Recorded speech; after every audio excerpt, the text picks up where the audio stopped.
mwana mulenzi munanga ate Omunyarwanda muyite The Ben bekoze ebintu ne mwana muwala munanga ate Rema Namakula esaidi eno mu Uganda ate nga munange Bebe Cool ne Winnie Nwaji nabo bekoze ebintu esaidi eno bannange beeguddeko mu katambi esaidi eno bamutegeminati era nga byebimu ku byengenda okutuusako era nga nsinzira ku Jaminati Yogi era nga ngenda sooka ate nkutegeezeko wali omukyala munnanga ate kantandike munnanga ate ne Winnie Nwaji n'omukulu munnanga ate omuyimbi Bebe Cool esaidi eno era nga babadde beeguddeko munnanga esaidi awo ne bajokinga mukkaawo kakati nno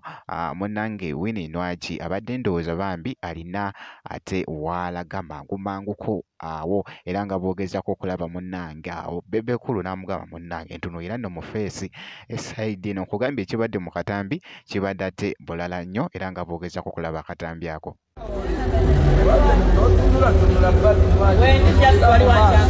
Tewali akukyanganya zalawota vidiyo nzekka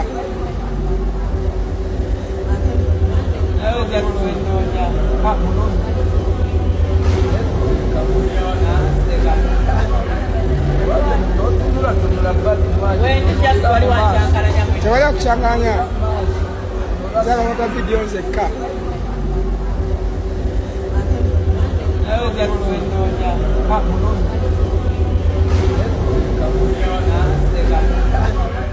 byebyo nno munnange era nga akatambi ako katwedize nnyo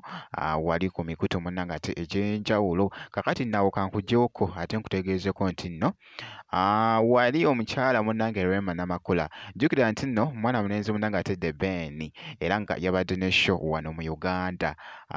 nga afudde munnange ate wali Rwanda esaidi eno era nga mwana mulenzi ono tumulabyeko kolabo zabadde nga ng'akola kubanga yakolako ne mwana muwala munnange ate omuyimbi Shiba Kalungi era nga ku sayidi yemu yakola ne kolabo ne mwana muwala ono munnange ate Rema Namakula era nga ku show eyabadde munnange ate wano mu Kampala ne Rema Namakula naye yabaddeko ku show eno kubanga yabadde munnange nga naye alina performing ajjukira nti no balina oluyimba balina kolabo yabadde alina okubeerawo era nga wali kyatambwidde ddala bulungi nnyo era nga boogezako okulaba kakati nno bakira obwedda munnange nga bali ku stage awo nga akola obusolosolo era nga boogezako okulaba munnange awo mu katambi.